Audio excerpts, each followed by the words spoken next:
Hey everyone, welcome back to the Leadership Project with your host Mick Spears. Our vision is to inspire all leaders to challenge the status quo.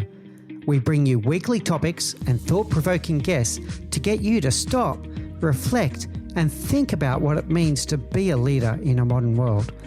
Our aim is to help you become the leader you wish you always had, as we learn together and lead together. Please enjoy the show.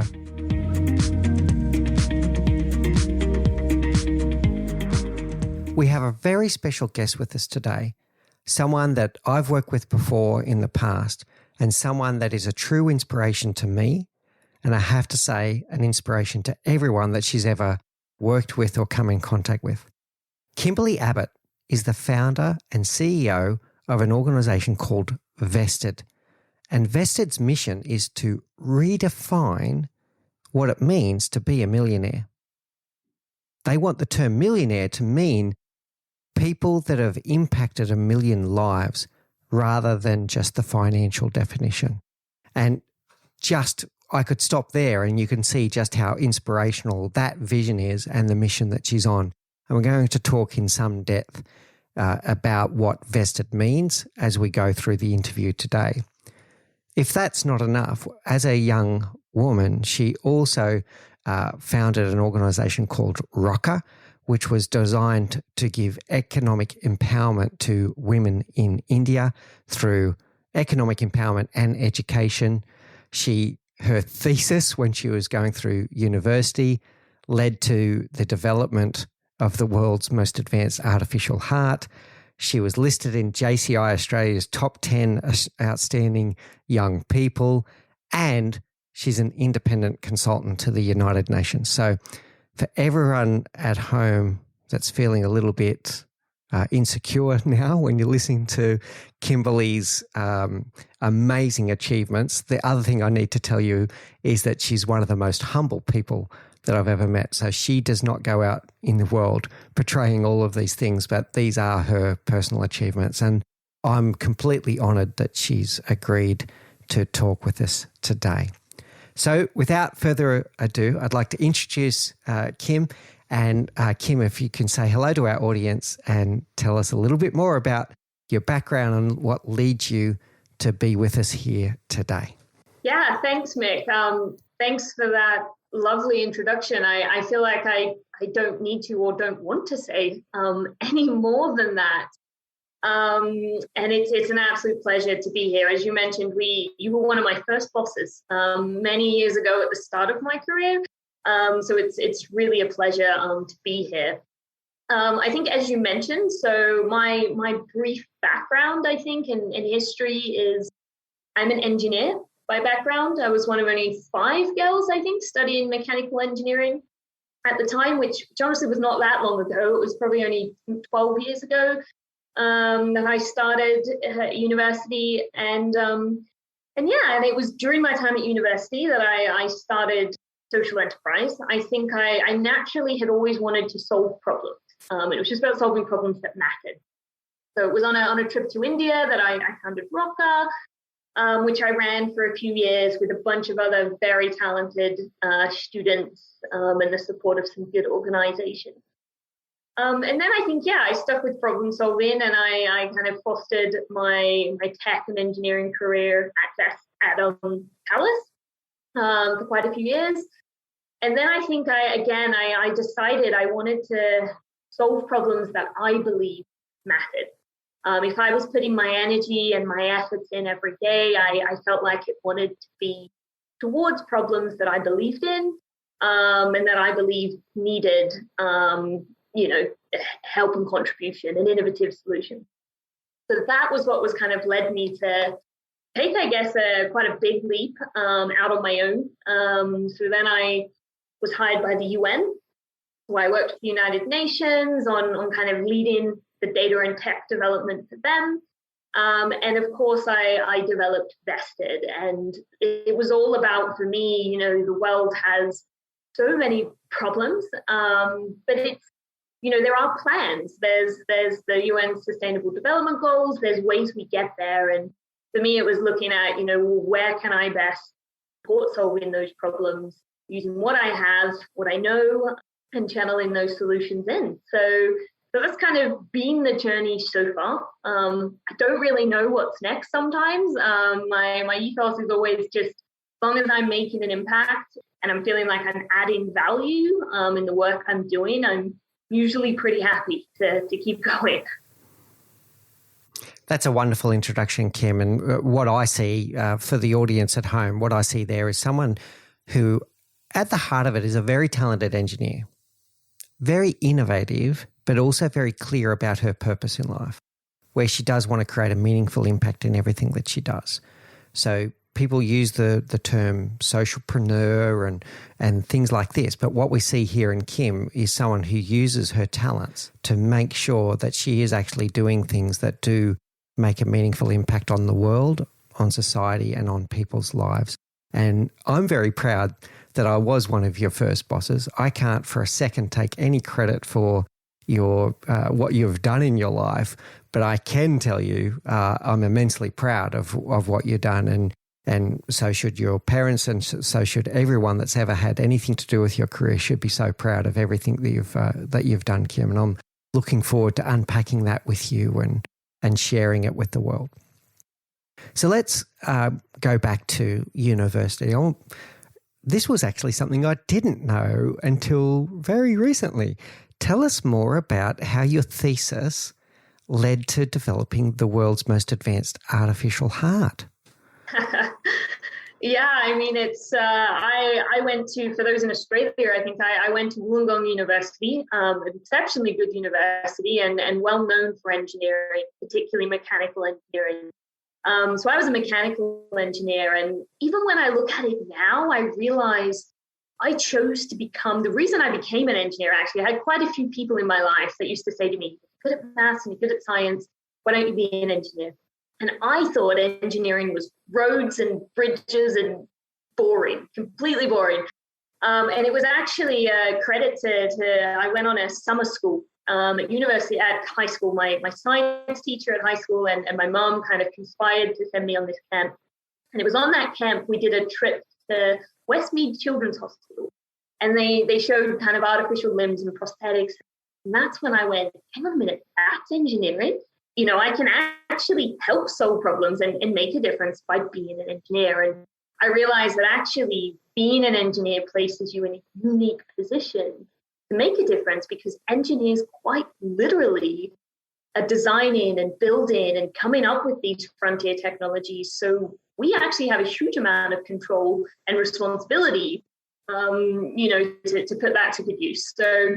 So yeah, when I was at university, I did standard track mechanical engineering, and I got to the end of my degree, and you do a year-long thesis. And of course, the university rolls out the standard industrial type topics to research. And I said, well, this isn't really why I got into engineering. I want to do a project, more focused on, the medical space. I was quite inspired by cochlear and Australian technology. So yeah, I literally, and this was, I think, a very formative lesson for me, actually, in that you do sometimes need to go after the things you want. The university had said, well, these are your options. And when it was like, well, I don't want that, I went and found it. I emailed a very talented professor at the University of Queensland who had a startup which was building the world's most advanced artificial heart by before. And I literally just emailed them and said, look, I'm interested in a topic. Would you consider it? And the answer was yes.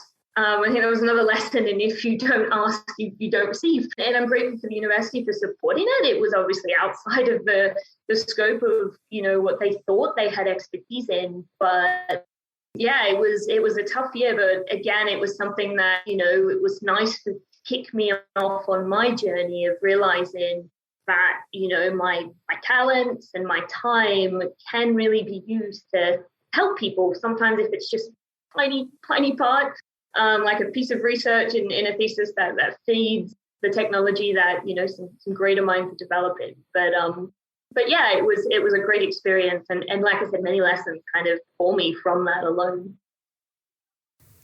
Now, those that listen to the show all the time and are following the Leadership Project movement would know that one of the things that we're very passionate about is diversity and inclusion. And something that you said caught my attention. You mentioned that you were only one of 12 women in your engineering cohort.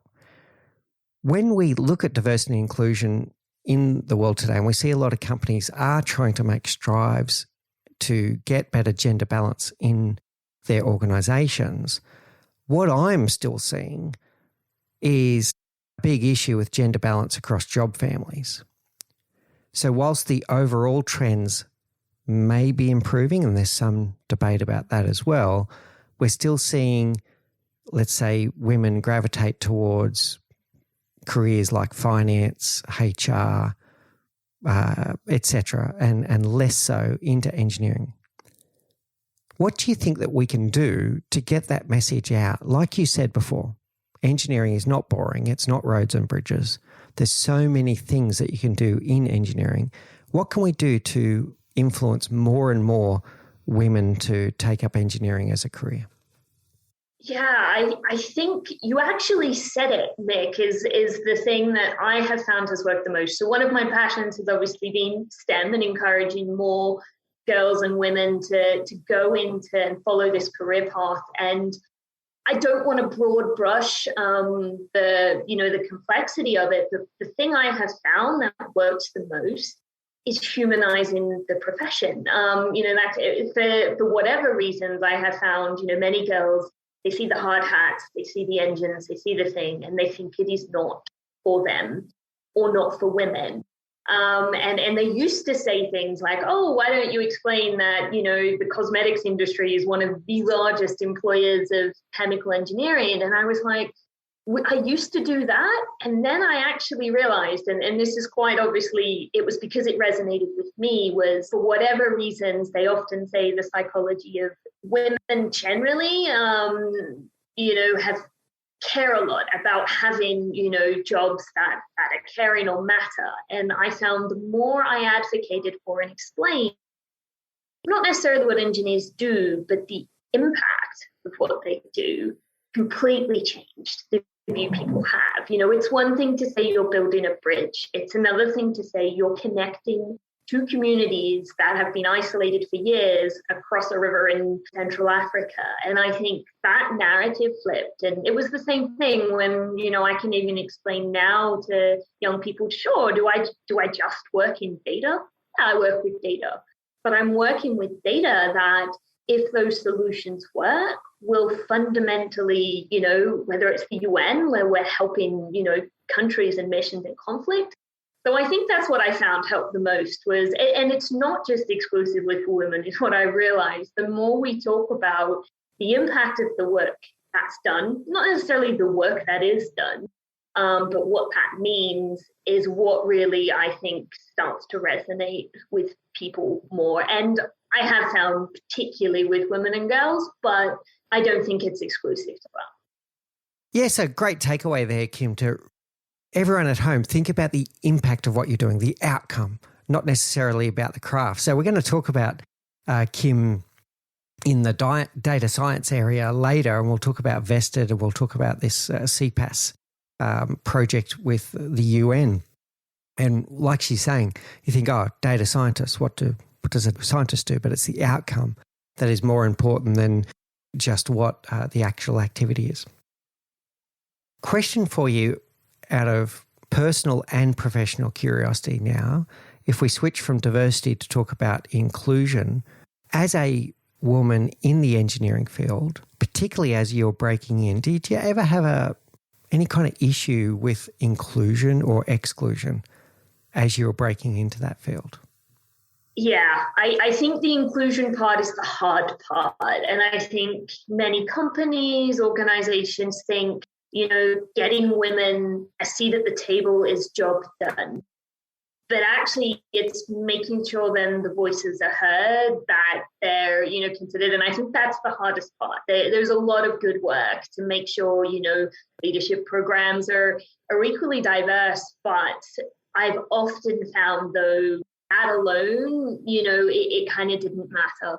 So yeah, I did find in particular, and I still do find I'm a 30-year-old working in some, pretty with UN, pretty institutionalized and in the finance sector. And sometimes, credibility or that can be hard.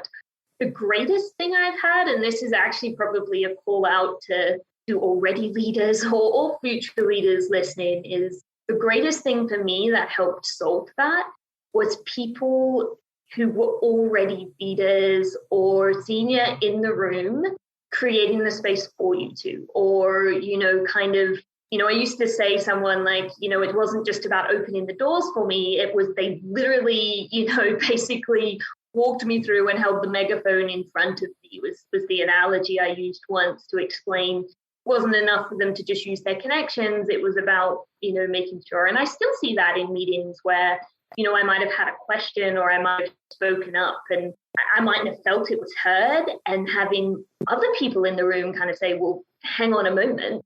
I think there was something, I think Kim wanted to say something, or there was something there, have been to me some of the most profound moments I've had, and that have earned the greatest respect from me and others too. I look to those leaders now in a different side. So I would definitely say the inclusion part, it's difficult. It still doesn't, it's definitely the part that still felt a lot. But I've seen that in others, and that in turn obviously makes me try and be very aware, particularly not just gender diversity, age diversity, obviously. We work with a lot of interns at the UN, and making sure that everyone's voice is kind of counted and heard. But it's only because I've personally had great support often, more often than not, of people around me that kind of taught me and, led in that sense for me to learn that too. Yeah, certainly my recollection from back in the time that we were working together, I have to say to you that there were a number of us that saw something very special in you. People like Aggie Cost and Kathy Jenkins, Chris Jenkins, our CEO of Talus Australia at the time. We also saw something very special in you, and we were championing your cause. My call to action for all leaders out there is to do that for sure, but it shouldn't be just a special case. It should be giving a platform so that voices are heard, right? So Kim got that opportunity. I think it's wonderful, but it should be an opportunity that we give to all young people, to give them the opportunity to have their voice heard, to make them feel valued, to make them feel that they matter, and to ensure that they can voice their opinions, because they do have strong opinions and they're very values driven. And I think it's something for us all to take away on that. And I think sometimes too, Meg, just to add to that, it's in the ways you least expect. I think I did have brilliant supporters and people in Talus who I'll be forever grateful for those transformative experiences. I think Aggie and Kathy's a great example. Kathy sits on the board of my current company, and I speak to her every week. She's, and I think, and it's often because they realized, there's much they can do from their position of leadership, but there's a lot they can do also from a personal mentoring side. And that is actually where I've often said to, leadership helping career-wise and opening doors is great, but leadership literally, I say about, Kathy once, I said she will absolutely kick my ass when it needs to happen, because that's caring too, pulling me up when it's not acceptable. But also, being there to quite literally do a hug sometimes. And I think for me, the leadership that I've held dear are the ones that I guess have taken the time to learn me as a person, and then how to support that, be it in ways I obviously sometimes didn't anticipate, and I don't think they did sometimes. But yeah, I would also say to leaders to think outside the box. It's not always about getting the young person the next promotion. That might not be the best thing for them. And things like that. Because I've had that many times. I got very frustrated once where I didn't get an opportunity. And in hindsight now, I was not ready for that. And it was not the best thing for me. And I actually am grateful I had people above me who saw that and knew that, but they also knew how to kind of support me, I guess, in me learning and learning about myself to understand that actually was the right call. Yeah, that's a nice share for everyone as well, Kim. And some people can get impatient about their career, and sometimes things happen for a reason at the right pace, and the learnings that you take from it is really important the whole way along, that learning mindset. You got me really thinking about Kathy. I haven't seen her in years as well, and I think we should start a case right now that she needs to be a future guest on the podcast as well. I think we definitely need. I will reach out to her after this interview and touch base with her. I'd love to catch up with her. All right, so let's wind the clock forward a little bit now, and you go on a trip to India. How did that impact you personally, and how did that lead to the development of Rocker? Yeah, I used to not like talking about this story, but now I think it's worth stating that I when I was at university, I signed up for a trip to go and volunteer and teach in India. And I said I often didn't like telling a story because I honestly went with very little social intention. I went because it was effectively a free, it was grant funded, a free trip to India. I was like, great, what a great way to see a country I've never seen. And, I don't have to pay for it. And I get to do something nice while I'm there. And yeah, I mean, it's cliche to say that it changed my life, but, it did. And I think for me, so whilst we were there, I went with the 40K Foundation, who are a fantastic organization. And we were teaching in some of the most impoverished areas of Bangalore, central south India, Bengaluru, as it's often known, and on the outskirts. And these people largely lived in granite quarries. So they mine granite 12 hours a day, 6 days a week. They earn about $1.50 a day, Australian dollars, for that work. And they literally mine with hammers and chisels. And we were going out there teaching, and this was basically my biggest foray into impact too, was understanding that, when we were out there, it was a woman in the village, Rani, who came up to me, and obviously they don't speak English, but we had a translator, and she pretty much was demanding, you come here, you do all this stuff for our kids, but no one does anything for me. And I remember thinking, what do you mean? And I thought that, and I thought, here is a woman who is 40 years old, born and bred in that quarry, knows nothing of the world outside it. You ask those kids what they want to be when they grow up, they say a truck driver or work in the quarries, because it's the only two jobs they've ever seen. They can't say doctor, they don't even know what one is. And then, yet here was a woman saying to me, I know I am capable of more. Why somebody give me the chance? And she wasn't asking for charity. And that was my big switch of going, we go, and when you give charity, it's not sustainable. You can't continue to constantly give charity. And quite often it's not what these people want. And so basically Rani got me thinking when we were there, and there was another student, a nursing student, and together, an engineer and a nurse, we kind of went, A, we need a way to help empower these women, but B, it needs to be in a way that's not charity, that's sustainable, that, will basically self-sustain itself. And that was when the concept has existed for decades, but social enterprise, the idea that business and doing business can be a really sustainable way to create income, to create impact, but impact that basically funds itself. The better impact you have, the more the business grows. So yeah, we started Rocker from that. I guess as a quick summary, what we did, and this was the engineering side, the problem solving. These women, these people live in granite quarries, they have nothing but granite. But granite's one of the hardest stones there is. You can't cut it, carve it, shape it without any tools. So effectively, we figured out a way to turn waste granite dust into a clay, which we trained the women to make into jewelry and other items, which we'd export back to Australia and sell. Really simple business model. And the idea was that the women run the business. So they also learn kind of fundamental business skills at it.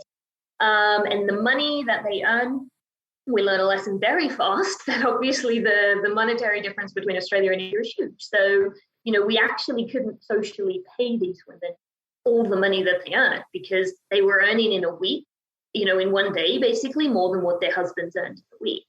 I love that, but socially that's a big change. So we have to kind of ease into it. So what we decided to do with the rest of the money was to fund the education centers that we'd been working at. And so, what sounds inherently simple, it's a jewelry business effectively, was my first foray into understanding the role that business has in creating an impact. And of course, in leadership. We didn't really intend for Vested to become a massive thing. We were just trying to solve a problem for people we saw there.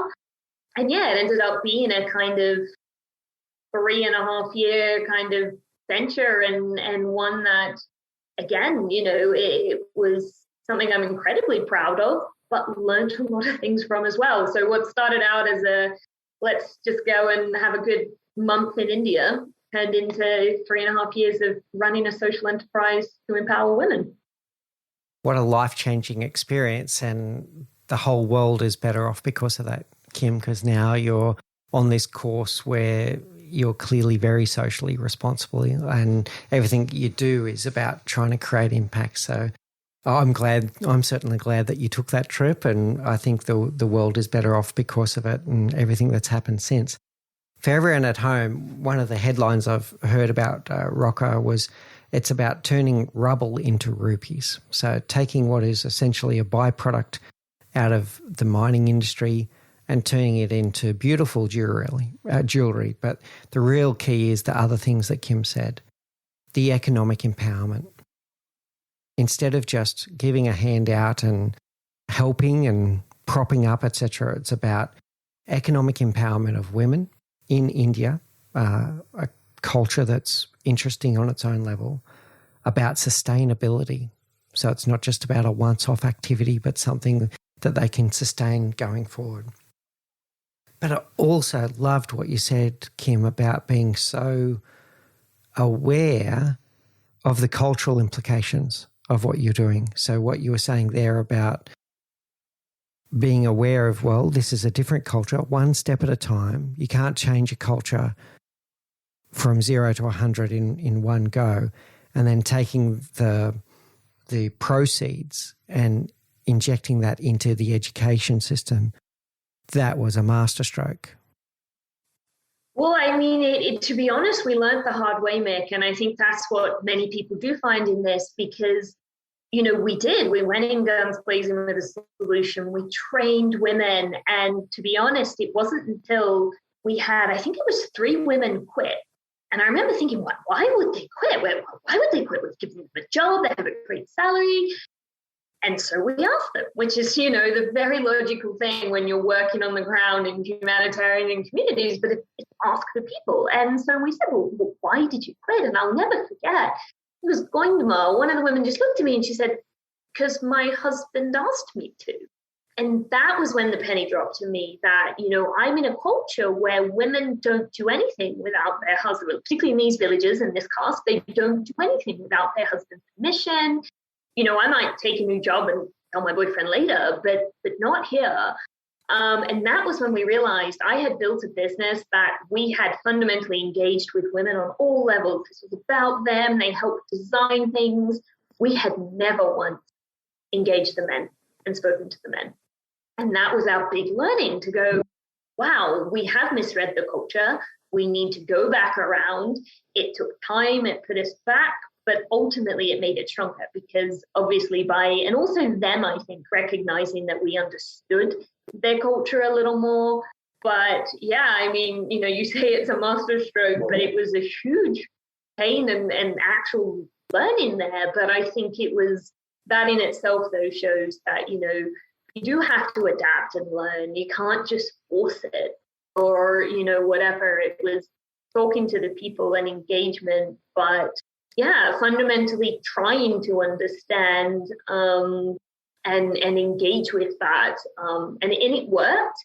But, it could have gone so much more wrong than it did, really. I like that term, adapt and learn, and having that flexibility to be able to realize, oh, something's not right here, and having the flexibility to be able to pivot it a little bit. Also like the lesson that you're taking there about stakeholder engagement, right? And perhaps have missed one of the key stakeholders and then going back and redressing that. What are your personal lessons from that experience, particularly around leadership? I sigh, Mick, because it's probably one of my greatest and hardest lessons came from that experience, but I'll get to that in a moment. So I think for me, I was kind of thrust into, in a way, being a leader, and so Rocker was staffed by students. So the 40K Foundation kind of helped us out, and every month, every university break, students would go and volunteer, and they would help us, which meant we always had a team of people who were not paid, but who were passionate. So I learned a lot about how you lead people who are driven by purpose and passion, and that, which is tough because, people are so personally and emotionally invested in what they do that when, the hardest part of being a leader is the hard decisions and the saying no and, admitting that, things may not be working. So that, of course, was hugely learning. And even just leading, I'm quite a deep thinker as well. So I keep a lot in my head. But when you lead, you can't. People need to know what you're thinking, and you can't assume they know that. So that taught me a lot around communication. But I think the hard lesson I'm referring to was, so Rocker eventually needed to close down, which is a hard decision for anyone. And this was effectively I call it my Indian baby. And that as a leader was so tough because it feels like a failure. You feel like a failure when you go, okay, we were having trouble scaling it.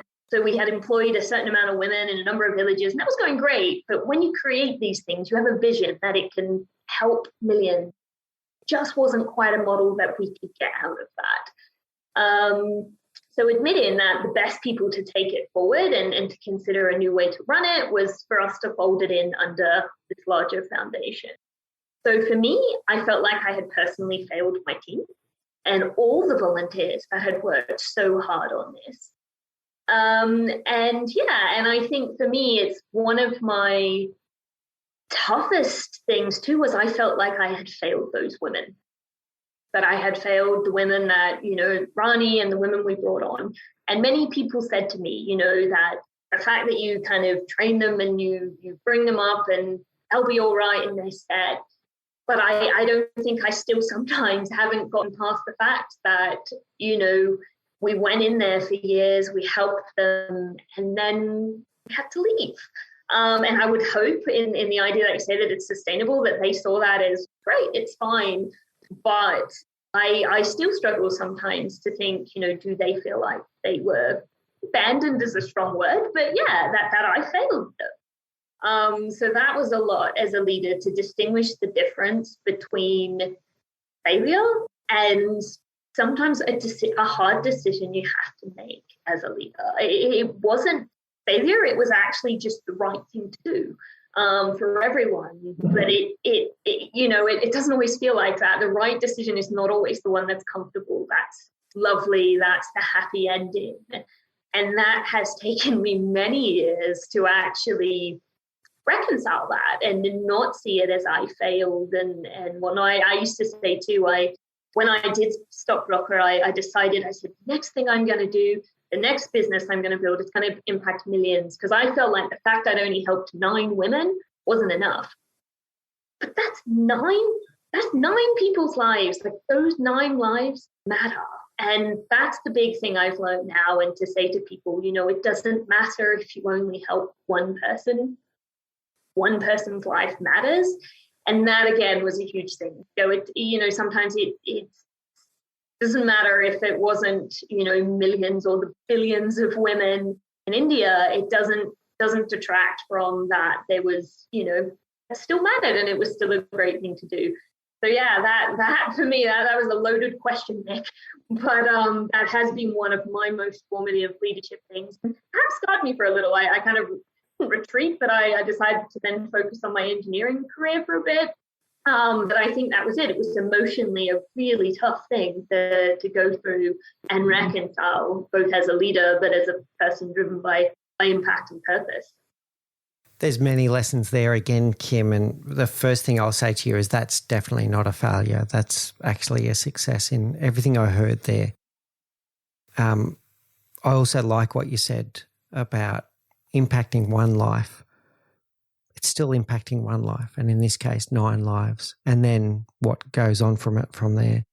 I'll share a personal lesson back now, because I've been in similar situations, Kim, where I've had this happen a few times in my career, where I've been a leader of a team and I've got a certain skill set that I know what it is. I know what my strengths are. I also know what my shortcomings are. I've got relatively strong self-awareness. I've had a number of occasions where I've been leading a business and felt like I've gotten it to the point where I've done the most that I can do for this business. Now the next best leader for this business is someone that's got a different skill set to me. And in this case, this is what you're talking about there. Folding it in under a different organisation was probably the right thing to do at that point. And now look at what you've done, right? So in some respects, you've both broken. So Rocker has gone in this direction and you've gone in this direction, and it was probably the best thing for both of you. So I can understand the emotional charged aspect of that, because it is your baby and it's something that you'll always be proud of. But I think if you look back with hindsight, which I think you are doing now, probably the right decision for both. So the lesson learned. Hindsight's a wonderful thing, Mick, but I do think you're right. And that's what has taught me a lot about knowing when, like you say, knowing your own self-awareness. Yeah. Okay. And that's something it's a current thing I'm working on, but tries to pull through in exactly what you said, Mick. Knowing when it's not, sometimes it's the right thing is to say no and step away.